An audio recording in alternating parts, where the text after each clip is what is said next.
എത്ര ചങ്ങായിമാരെ വർത്താനം മഴയൊക്കെ ഉണ്ടായില്ലാട്ട് ഇവിടെ പെരും മഴയാണ് കേട്ടോ. എത്തപ്പം രാവിലെ തന്നെ അടുപ്പത്തൊരു തുരപ്പം പണി വിചാരിച്ചിട്ടുണ്ട് കേട്ടോ. ഇത് കണ്ടാട്ട് ഞാനിന്നൊരു വെറൈറ്റി സാധനമായിട്ട് ഉണ്ടാക്കാൻ പോണത്. എത്താന്ന് ഞാൻ ഇപ്പോൾ പറഞ്ഞു തരൂല കേട്ടോ, നിങ്ങൾ കണ്ടാട്ടത് മനസ്സിലാക്കിയോളൂ കേട്ടോ. അതിന് നമ്മൾ ആദ്യം തന്നെ അടുപ്പത്ത് തിരിച്ചൊക്കെ മൂട്ടി ഉണ്ടാക്കണം കേട്ടോ. ഓലോടിമേൽ ഇതാ നല്ലോണം തിരിച്ച് കത്തിച്ച് കേട്ടോ. ഓലോടിക്കൊക്കെ ഒരു കത്താൻ മടി ഉണ്ട്, മഴയും തണുപ്പും ഒക്കെ ആയതുകൊണ്ടേ. പിന്നെ കുറേ ചിരട്ടൊക്കെ എടുത്താൽ മതി കേട്ടോ, അപ്പോൾ പാളി കത്തിയോളൂ കേട്ടോ. മാണെങ്കിൽ ഒരു നുള്ളു കാസറ്റും പറഞ്ഞോളി, വേഗം കത്തി പിടിച്ചാൽ വേണ്ടി.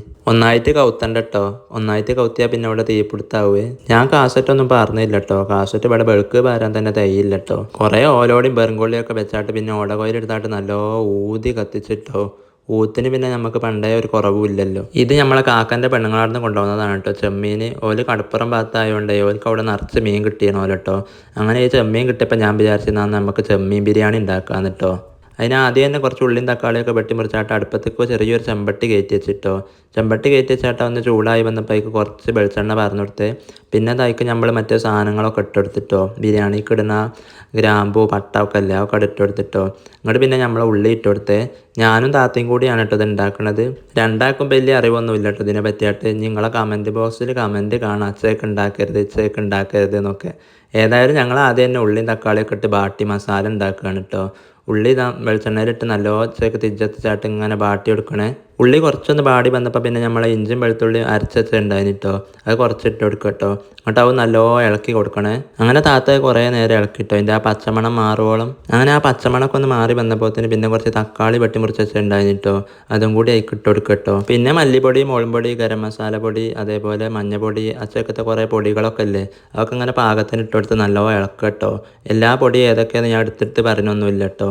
നിങ്ങൾക്ക് അറിയാമല്ലോ ബിരിയാണി മസാലയൊക്കെ എത്തൊക്കെ പൊടി ഇടേണ്ടിയെന്നൊക്കെ. നിങ്ങൾക്ക് ഇന്ത്യയിലേറെ നല്ല അറിവുണ്ടെന്നുള്ള വെച്ചാൽ നല്ലോ അറിയാം. കാരണം കഴിഞ്ഞ വീഡിയോൻ്റെ താഴത്തെ ആ മീനിൻ്റെ കാട്ടം കളിന പോലെ തിരക്കേനി. അതിൻ്റെ ഇടയിൽ നമ്മളെ മസാലയിൽ ഇപ്പം പഞ്ചാരയും ഒക്കെ ഉണ്ടോ എന്ന് നോക്കുമാണ് കേട്ടോ. അങ്ങനെ അതാ കുറച്ച് ഇപ്പം പോരായ്മ തോന്നിയപ്പോൾ ഞാൻ കുറച്ചുകൂടി ഇപ്പം ഭാര്യയിട്ട് എടുത്തിട്ടോ. നമ്മൾ പിന്നെ നല്ലോ ഇളക്കട്ടോ. പിന്നെ കുറച്ച് തൈരും പാർന്നു കൊടുത്തേ, ഒരു പുളിക്ക് കിട്ടാൻ വേണ്ടിയിട്ട്. പിന്നെ മറ്റേ ഇലകളൊക്കെ അല്ലേ, ആ കരിയേപ്പിൻ്റെ ഇല, മല്ലിച്ചപ്പിൻ്റെ ഇല, പുതിനൻ്റെ ഇല, അങ്ങനത്തെ കുറച്ച് ഇലകളൊക്കെ അല്ലേ, അതും കൂടി ഇട്ടെടുത്ത് നല്ലോ ചേക്ക് ഇളക്കി ബാട്ടി ഉണ്ടാക്കുക കേട്ടോ. നമ്മൾ ഉള്ളിയൊക്കെ നല്ലോണം ബാടി വന്നു കേട്ടോ. അത് ബാടി കുഴഞ്ഞ് വന്നപ്പോൾ പിന്നെ നമ്മൾ നേരെ നന്നാക്കി വെച്ചാൽ ചെമ്മീനില്ലേ, ചെമ്മീൻ നല്ലോണം കഗ്ഗിയായിട്ടാട്ടോ അതെടുത്തത്. നല്ലോണം കഗ്ഗി നന്നാക്കി എടുത്തതാണ്. ഇങ്ങോട്ട് അതിലേക്ക് ഇട്ട് കൊടുക്കുക കേട്ടോ. ഇങ്ങോട്ട് ഇതേപോലെ നല്ലോണം ഇളക്കി കൊടുക്കുക കേട്ടോ. ചെമ്മീൻ കുറച്ചൊരു വേവുള്ള സാധനമാണ് കേട്ടോ. അത് ചരച്ച് കുറേ തിരിച്ചത്തിച്ച് വേവിച്ചിട്ടുണ്ടെങ്കിൽ പിന്നെ ഒരു റബ്ബർ കട്ട പോലെ ആവും ചെയ്യും കേട്ടോ. പിന്നെ തിന്നാനും കജൂലേ.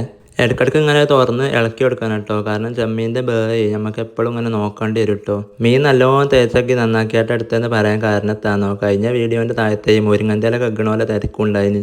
മുരിങ്ങൻ്റെ ഇല കഗ്ഗിയില്ലല്ലോ എന്നുള്ള പരാതിയായിന്.